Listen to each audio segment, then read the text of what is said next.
Hello, beautiful souls, and welcome back to the Alchemist and the Oracle, a space where we engage in spiritualized conversations that deepen understanding, inspire transformation, and spark meaningful dialogue about life's most profound truths. I am Nicole of the Oracle, and as always, I'm joined by my amazing co-host, Warrioress Ardeshir the Alchemist. Welcome to the Alchemist and the Oracle podcast. I guess we need to start calling it a podcast because that is literally what it is. So today we're going to get into conversation about the topic around divine truths. Um, Also, Happy New Year. Welcome to a new calendar year for those of you um, who are watching in this new calendar year. All right, my dear. How do you want to go about this? Let's go for it. The floor is yours.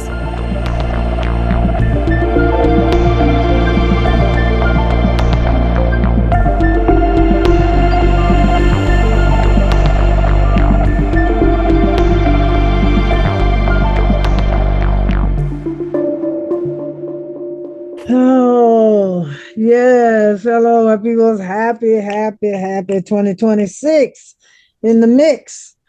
So just want to say that something came up to touch bases with you as we begin this beautiful new divine 1 year. Hopefully you got to check in on our channelversary where I discussed it about 55 minutes in about the 1 year and what it means and how to go about it. So go check that out.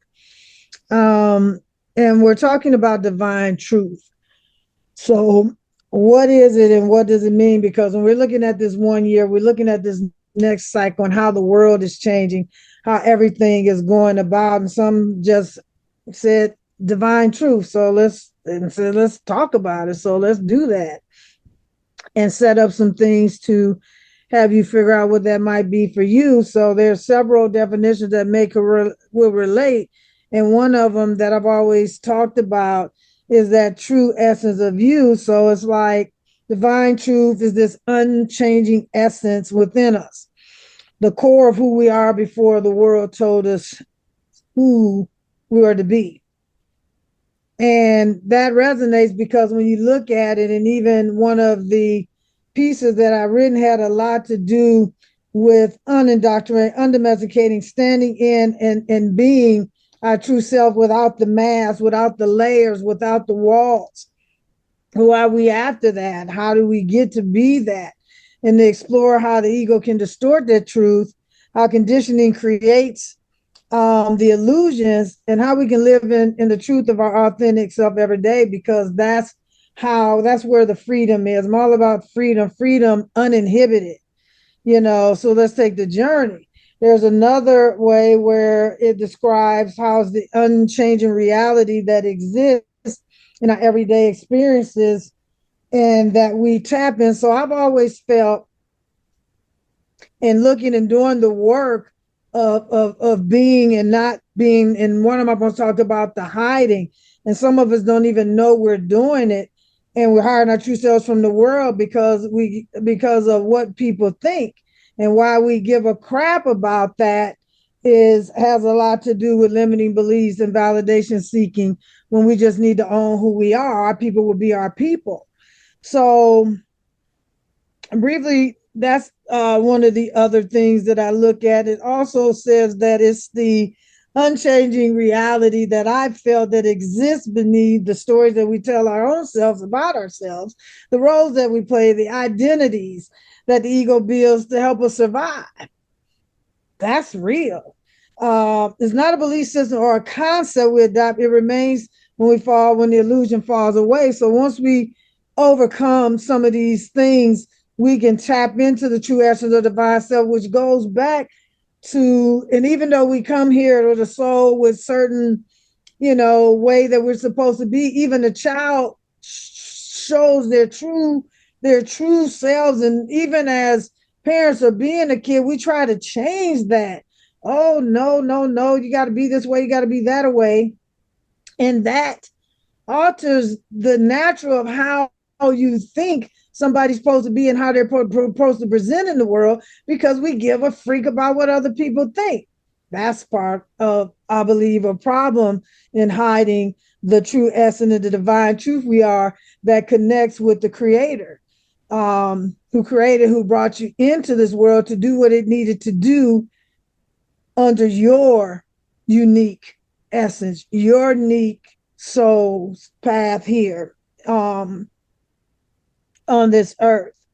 And so when I look at one of the key things as being alchemist, that focuses on the ego part, which is not something you can get rid of, it's just something to equalize and use it for our best and highest great and good. So when we become aware, awareness is key, but to do the work, you have to do the work to have the awareness. So when I look at it, the key angle is that the ego hides divine truth and alchemy reveals it.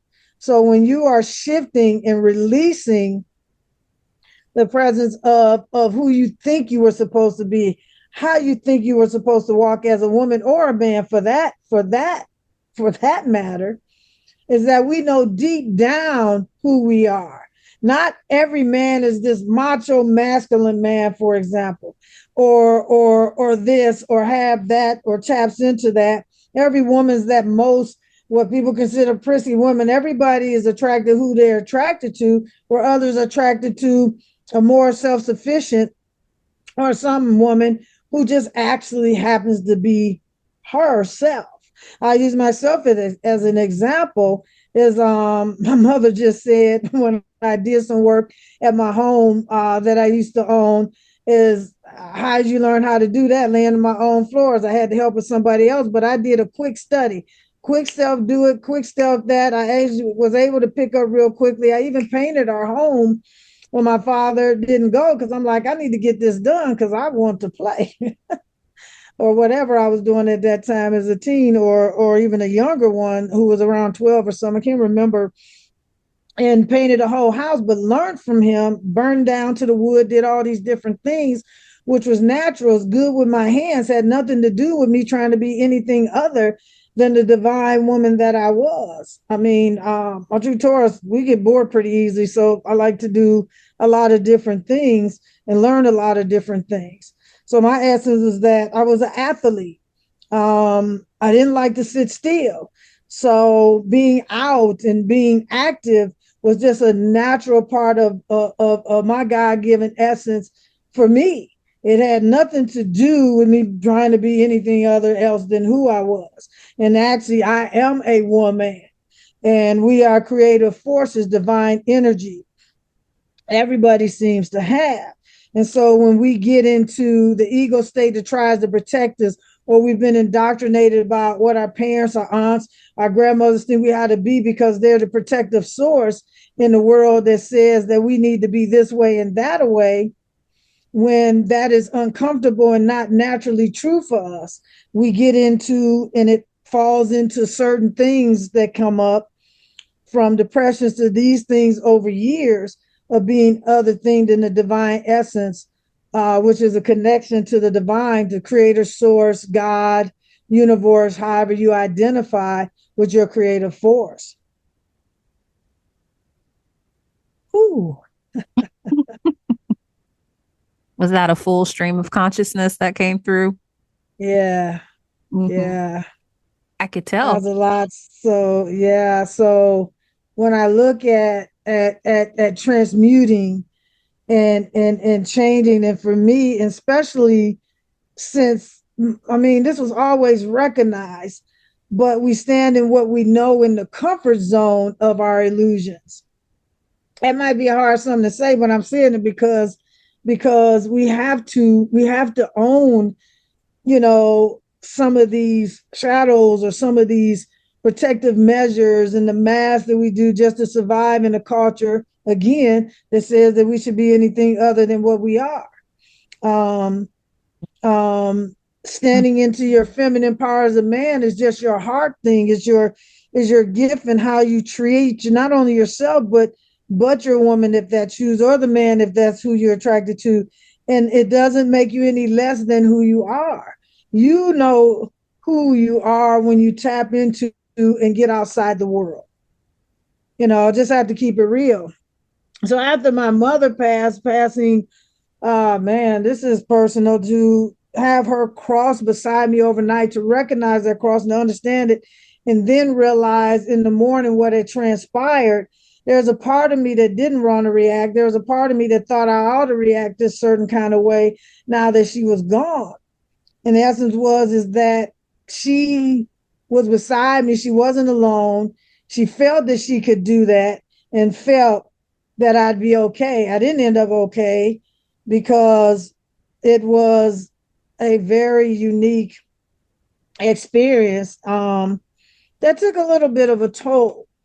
But in the essence, the person who handled or who was there was the very true essence of who I was, to be able to talk about it. But since her passing, and this poem that I wrote prior set the stage on this journey for me to become and to stand and to grow and to slowly be able, and it doesn't have overnight to release it, but as long as you're doing the work, you'll come into a state of coming into being into your true self and identifying the divine truth of who you are, which is natural. It's just like gifts, or people want to call gifts, talents, miracles. You know, they are that. My body is one of the things that it is, because it was able to transmute pain, and I had to believe it, but I had to do something different in order to make sure that nobody would. I know most people would say, let me die from the pain that I experienced on a 24-hour basis. But the essence of me said, no. It's like, no, that's not your path. That's not your journey. That's not this. The true things that you are to live, because you have a purpose that you have not yet obtained or have not yet done, for instance. And to be here, to step into, because I'm all about the truth and seeking the truth.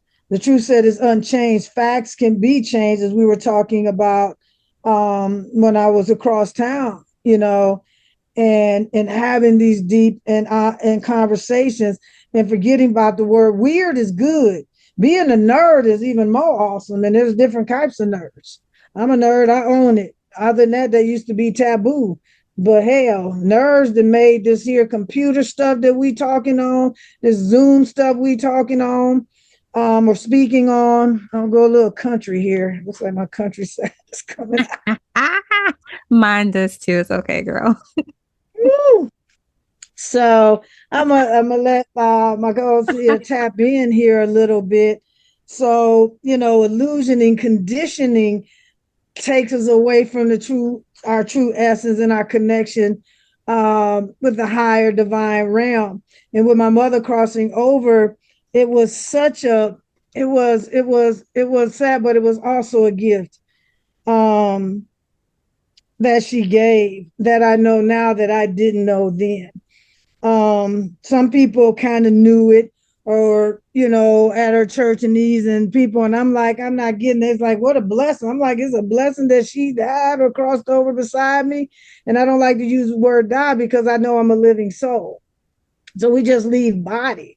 Body was just a vehicle, and I understand more for us to do whatever it is that we came here to do. Because when I talked about the pain, in the essence of me, I'm the one that feels the pain. I'm the one that tells my hand to move. You're the one that tells you to do these different things, utilizing the body that we were given.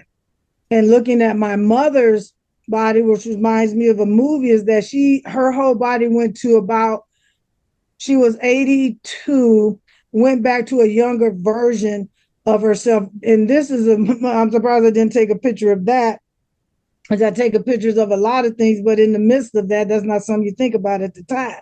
But I have the recollection imprinted in my brain of how her body transformed to a younger version of herself. Her skin, it was just amazing. And going back to the essence, so we go back to a state of our younger selves and being. So we all, if we get out of the world and sit down, sometimes we don't even spend time with ourselves. Sometimes we don't realize that we don't want to tap into what we call, and I think we spoke about shadow selves, or that non-perfectionness that we are, that kind of makes us, that whole thing we are.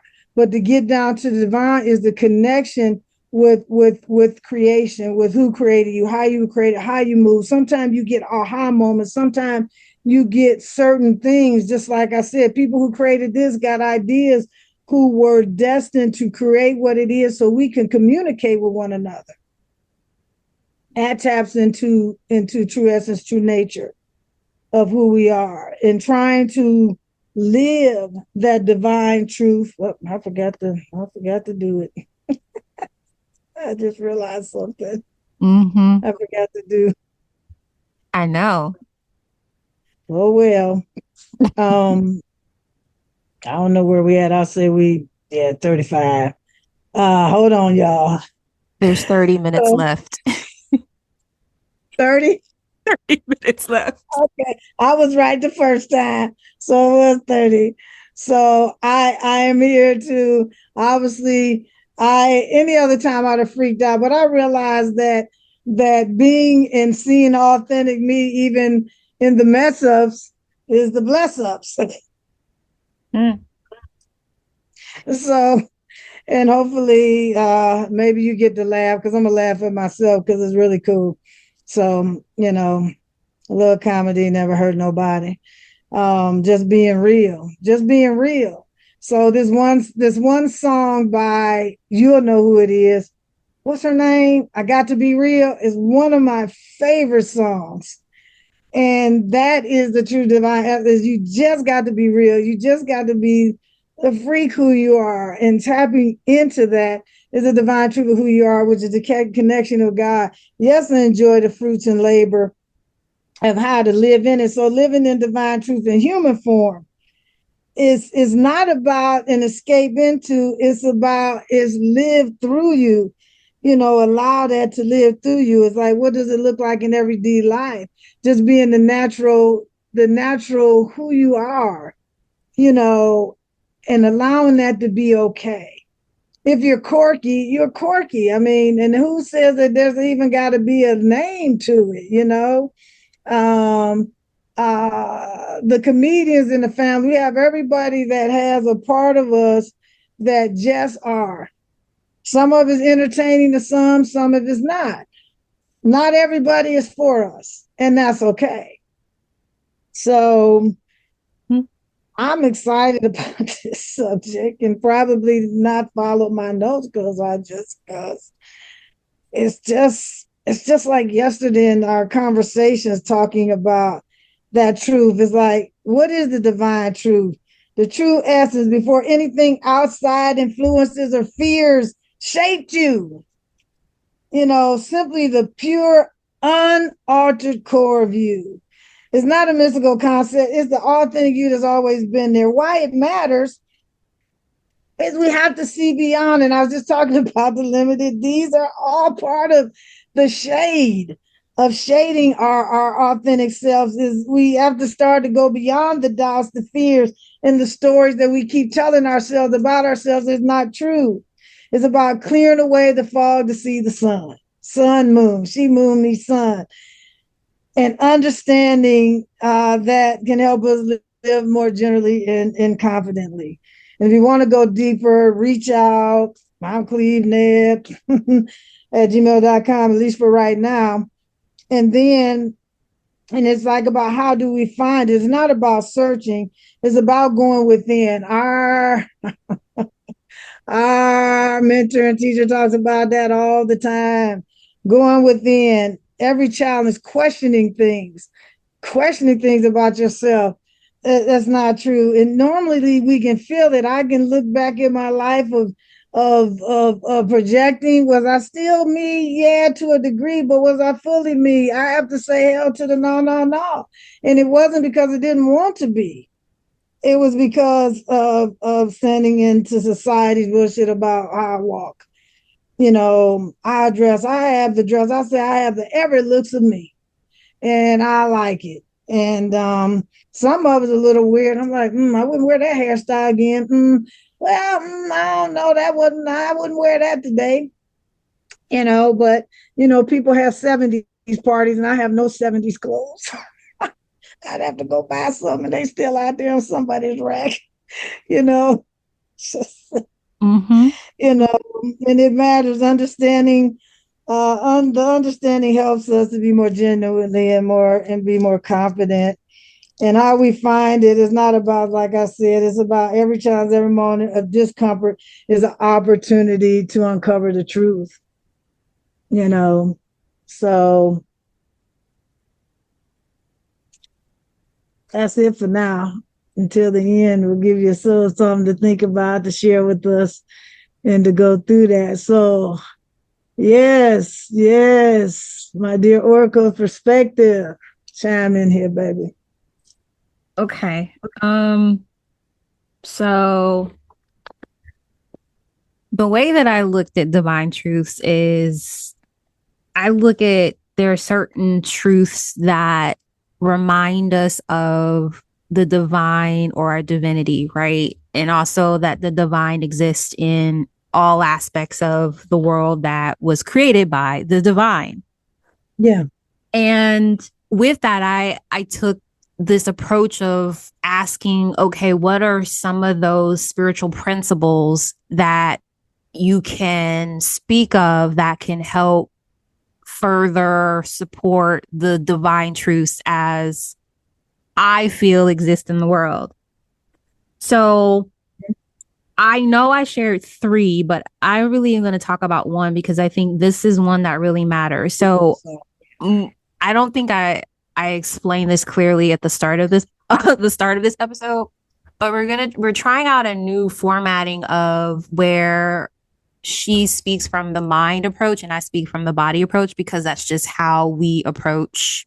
Like if you were to work with her, it would be very mind centered, and me is more body centered and filling into like your body and emotions and things like that. So I'm approaching this from the body. So divine truths when it comes to the body. And what came to me is this. So it comes from the seven main aspects of God, written by Emmett Fox. And it is the fourth main aspect that he calls it number 4.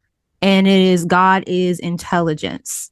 And so me being me, I love the etymology of words. I was like, okay, I'm going to assume for today's conversation purposes, you know what God is.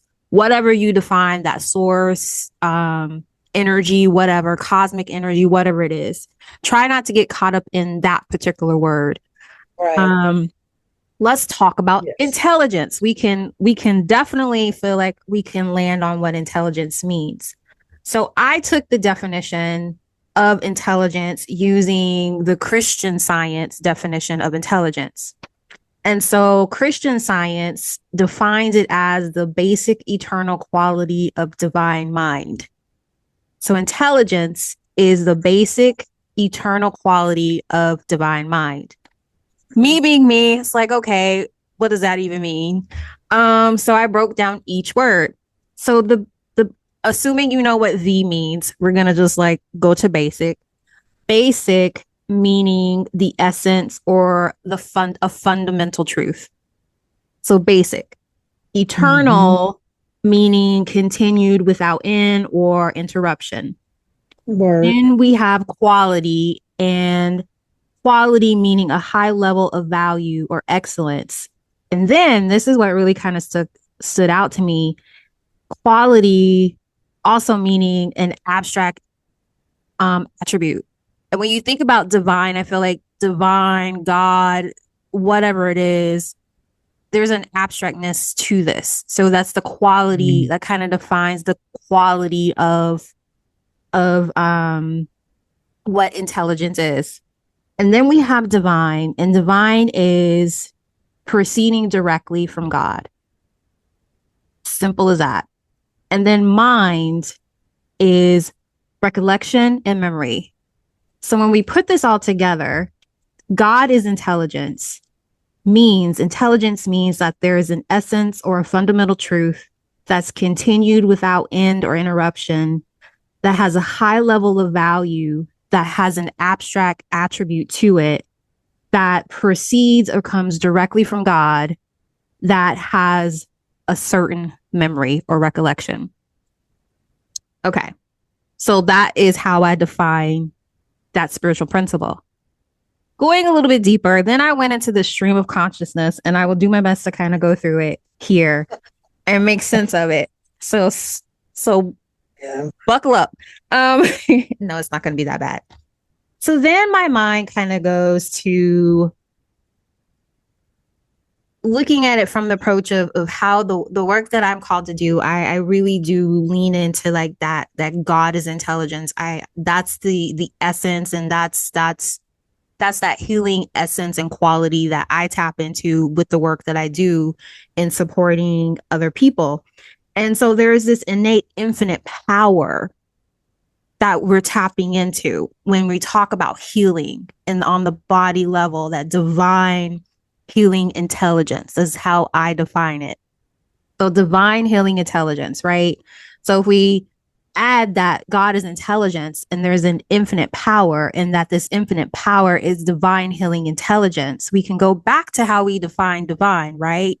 Proceeding directly of God, divine healing intelligence. There's that infinite power that many of us have this limited understanding of what we truly are. So that is a divine truth. And it also kind of acknowledges that we don't know what it is. We don't understand what it is, because it has, again, that quality that is abstract. It has that abstract attribute, but it doesn't mean that it still doesn't exist, because it does. So with that, we're going down the rabbit hole here. We have a perception. So when we think of our perception and thinking that we are at the mercy of our outer situations, because I'm speaking from a body standpoint. So I'm talking about body healing, any dis-ease that you have in the body. I'm speaking from that standpoint of helping you to understand this divine healing intelligence that I feel is a spiritual principle that we have access to, that is within and of us, essentially. So this perception, our perception and thinking that we are at the mercy of those outer situations, they create how we function and how things thus manifest within the body. And I'm speaking from a physiologically speaking. And so from this perception that we have, that a lot of us hold, it creates this pattern. You know, I love a good pattern. I love pattern recognition here. Right. This creates a pattern that determines everything happening in the body. So you have this perception and thinking that we are at the mercy of things that are outside of us, right? And so because of that, it creates this pattern that is always determining what's happening in the body too. So essentially, we are influenced by our environment. That's what that means. Taking it a little bit further and how this goes into the body deeper, because we're going deep here. These patterns that thus become our thoughts. And so these patterns become our thoughts. And because the mind follows the body, it triggers chemical processes, neurological messages, and thus electromagnetic signals. So what that means is these patterns impact the body's function and the brain as well, because the mind follows the body. From those patterns, we then we go into programs. So the patterns then become the program, which becomes the belief. So if we have beliefs that we are powerless or helpless, that becomes the programming. And that influences us from making choices that could bring us great joy and prosperity, versus, depending on the programming, the patterns, and the belief that we have, right? it can be limited. It can limit our choices. We can feel like our choices are limited. So from these beliefs, they not only affect us physically, we've already identified these beliefs affect us physically. They also change our energy because these beliefs impact our feelings. This is where I come into play when people show up. So emotions, feelings equate emotions. They're tied together. They hold hands together. When you look at emotions, it literally breaks down to energy in motion. And so this impacts your frequency and your vibration. So this energy is constantly moving. Energy is constantly moving. It's changing and shifting because it can't be changed, but it can shift. So it morphs and moves and it's responding to us constantly. So it's responding because of this energy. It is always responding to our thoughts and our feelings and our ideas about it. That's the perception that we hold. So when we remember going back to the divine truth, right? And also our capacity to change things here, right? Because we can change our perspective. So if we remember we are this pure energy, this divine healing intelligence, we don't see everything as a threat. Or that we need to fight against the threat or we need to flee away from it because we remember, oh, we are pure energy. I am pure energy. I have this divine healing intelligence that I am made of. And that is what is, as I identify, your inner authority. You have this inner authority. That's that divine healing intelligence. There's a programming that exists in your body that has the capacity to heal. But what happens a lot of times is the program, let's say the computer, which is your body, your brain, it gets a virus. And the virus is the outer world that has influenced your perception, that has caused you to have a lack of clarity in remembering this pure energy of this divine healing intelligence that you are made of. So it's about understanding that your frequency and your consciousness here are the key to whole body health. And so our belief in this divine healing intelligence, this remembrance of its presence, it will determine the state in which the body resides. So my point in bringing forth this spiritual principle that God is intelligence is to remind people that you have this. You have it.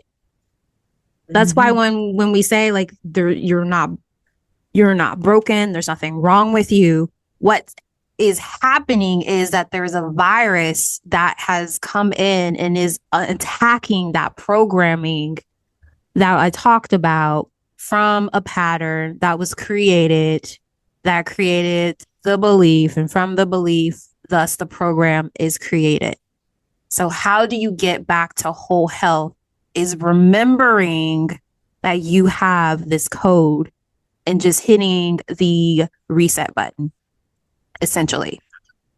So one thing I do want to say, and I'll bring you in and I'll stop rambling, is trying to see if I mark the page here. In the 7 main aspects of God, he talks about the intelligent aspect of God, we're going to call divine healing intelligence, is very important in its relation to the health of the body. So this is on page 30 of the 7 main aspects of God. I'm reading from the book. So the intelligence aspect of divine healing intelligence is very important in its relation to the health of the body. It would not be an intelligent proceeding to make a body that can be easily hurt or damaged, or one which would grow old after only 70 or 80 years use. Nor would it be intelligent to give to man faculties like sight or hearing, which could begin to fail long before he had finished with them. Yet the carnal mind, right, the programming, the beliefs that we hold, believes just these things. And so men's and women's bodies experience decay in what is called old age. Their Mm. ears, eyes, and teeth fail them, and ultimately death comes. And when the human race realizes clearly enough that God is intelligence, that there's this divine healing intelligence, the old age belief will be overcome. So that is my take on it. And that's how I approach this whole idea of our body has the capacity to heal itself. And our job as the human being that we are is to remember we have this divine healing intelligence and ask ourselves honestly, how am I blocking that frequency to attune to that, because you're conscious of it. So it goes back to how are you getting in your own way of your body doing what it's already designed to do? That's the challenge here. But it starts by understanding that this is even a thing that exists. That's what energy healing leans into. That's what energy healing knows about. It knows about this divine healing intelligence. It knows that God is intelligence. It knows that there's this essence, this fundamental truth that continues without end or interruption, that has this abstract attribute that has a high level of value that comes from God and the divine, that is the recollection and the memory of who you are and whose you are from. That's all I have to say about that in this term. So, my dear, what are your thoughts on what I said? Any feedback? It definitely, it goes back to awareness. It goes back to me talking about the pain I was in and not settling in it, even though it endured for a long, long time. And divine brought divine intelligence, even though I didn't understand what was brought to me 6 months before I realized what it was, which had a lot to do with food and not settling, even though I was in it, of what was possible. So yes, there is definitely a divine inner healing that goes on at every cell of every human body, that there is. The belief is a belief system. So you talked about age and losing sight. Yes, I do believe people have prematurely people. I do not set, I love in emergency situations to have it, but if you stand with society under, there's a woman next door. I have to confirm it again, that is still 115. She's a black woman that's 115 years young. Wow. And looking good. And with that said, I have always said, and will continue to say, that old is a state of mind for which we have created, and aging is a gift, and also youth is an internal. So with me looking at and standing into how society being youthful is tapping into your young kid self, and understanding that we've gotten too serious. I remember there was somewhere I got too serious with myself, and sometimes we are too serious, and we cause a lot of people think suffering is having an accident or having having our cut arm. No, that is what we're talking about in freeing yourself, because faith, and however you want to look at that, and people like rituals is like a plan. If I go to the gym every day at the same time or similar, is a ritual, is a choice I've chosen for the ultimate health of my body. Faith is the trust that what I'm achieving can actually happen, which has happened, has and is still happening at the cellular level of the body. And the mind controls, they go hand in hand. Because what you tell yourself you believe is true is to look in the mirror and say you're pretty, but do you actually believe that? And handsome is not a male thing. Handsome is that you look good. It's still a word, or you look in the mirror. And so I was talking yesterday about belief. You can say whatever you want to say. You can say I'm a leader, but do you believe you are? And until you believe that, that won't transform. Everything is energy, like our spiritual mentor has said. And so there's some things to call, some things to reflect on, and everything is interconnected. So you have to go within or be still, which happens be still and see what comes up. It's like creative stuff will come to us if we be still, pull out the world, or even listen to meditative music if you can't sit in the true silence, but sitting and understanding and coming. And like I said, for people who have created some of the fruits that we enjoy in the living of life has come from them tapping into their creative source and divine truth of what's possible in the world for us to be utilizing some of the things we're utilizing. And I like fast cars, even if I'm not driving it, but it's much better when I am. So I enjoy that fruits of creation. So with that being said, I would like to share some things with you to kind of think of, and to share what you got, any questions, things like Wait, wait, that. You wait. can I'm not ready yet. I know you're not ready yet. No, I'm just going to share some reflective things on the divine truth as an unchanging reality that transcends through all of us and our beliefs, because beliefs are huge. So I'll leave some reflective stuff here, not ending, but I do want you to share. I want you to engage with us. Um, take some actionable steps. So one of the things I want to ask you, I have five, but I'm only gonna hit you with three, is after speaking with us, what does divine truth mean to you personally? And secondly, have you ever had an experience where you felt a deeper sense of truth beyond the everyday beliefs, the illusions around you in the world? So, and invite you to share some of them or moments of clarity that you may get now. And I'm gonna do this one. What steps can you take or will you be taking? Or are you going to take to move beyond the conditioning to uncover your true self? Because I think that's important. Um, Gives you a little bit to think about your personal growth journey and the actions to take to step into your divine truth and connect with that. And we can continue to go deeper with you, reaching out to us in the future. Go ahead, darling. Go ahead. Um,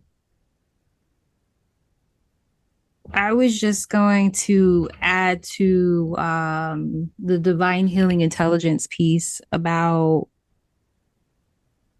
changing your perspective in order to change your reality. Mm-hmm. It is also about we really must release everything that you think you are and That part. everything you think is true about everything. Right. And you must begin to see from this truth instead of from the programming. So Right. I will Yes. share my integration piece as we kind of close out here. Mine is simply to it's so we talked about the limiting beliefs. It starts Yep. with identifying what they may be. Like, what's one limiting belief that you have around the truth of who you see you as being That on part. that from that divine standpoint? So remember how, we define divine, you are of and from God.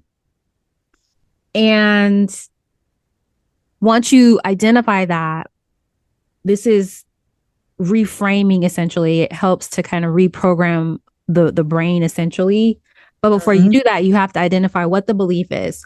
Once you identify what is the alternative belief to that? And The ask opposite. yourself, Yeah. what if this alternative belief were true? Well, if it was true, and ask yourself, how would it feel in your body? Because again, the mind follows the body, and describe it and explore it curiously, just curiously, like, oh, okay. So I identify this belief that I have around, I'm an imposter, to give example. The alternative belief is I know about writing, grammar. What does that feel like in your body? So, what is the alternative belief to that? What does that feel like? Because it's all about feeling into that alternative belief so you can start to see a new perspective. Because it's changing how you perceive things that the brain will start to like, oh, okay, this is something new to consider. So start there. I know it sounded a lot, but start with identifying the limiting belief. If you struggle in any way, reach out and we can support you in figuring out that part. Or go back and rewatch what I said and just kind of pause and work yourself through this. It's really, really, really, really, it's a very powerful reframing process that I do with myself all the time. Yeah. So that's the piece that I have for you all in terms of this conversation around identifying beliefs. You were going to say? Well, I was going to say to share with them, I don't know that everybody has IG. I might have to maybe move the 11, and there's more that it looks like I may end up speaking about. Was to on the IG on the dim and limiting beliefs that I identified up under perfectionism. Which, okay. And of course, you look at the body, I look at the mind, the body following the mind, but they're interconnected in how they are. So the belief systems is the programming for the reason why I understood how deep and embedded they were in my own self from childhood to work limitations to unfortunately having to mask to survive and be and to give what I needed to do to serve people because I've always been serving people. So I share different beliefs, the fear of failure. I briefly speak about fear of success. And one of our guys say that if you have both, you're that, but they are actually somewhat intertwined. But the whole thing of it is fear of being able to establish that and to maintain that. Then you have your validation seeking, then you have your ability to do some other ones. And then there's scarcity. There's some other things that hold us back, as you say, that connected, which is part of divine programming or over doing this experiential live. We have competing, what they call competing commitments. Like me saying I'm beautiful in the mirror, but not believing it is a competing commitment. It's just like when I was in training, I said something and I went blank and there was a disconnect. You already know that we have disconnects from what we say to what we believe.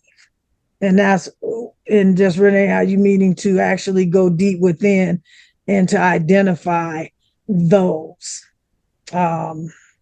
systems that run us. Like I have a poem that talk about to overcome the systems that run me instead of me running them, instead of them running me. Is where you want to get to that awareness. But that love that take and how we piggyback off of one another to hopefully touch a massive amount of you out in the world to live the greatest and possible life, going through and sharing, especially this one, and sharing and honoring and discovering your divine truth. Truth of who you are. Yep. It starts with understanding your belief. And we hope you have a belief and hold a belief in the value of subscribing to this channel, The Alchemist and the Oracle. Thank you for watching. Thank you for those who are returning. Thank you for those that are new. This is your first time. Welcome. And if you haven't already subscribed, be sure you subscribe to the channel so you can become a part of the community. And those of you that are listening on the podcast, be sure to comment leave a review, let us know your feedback. You can always watch us over after you listen to us. Go over to our YouTube channel and watch us over there too as well. So there's plenty of options to engage.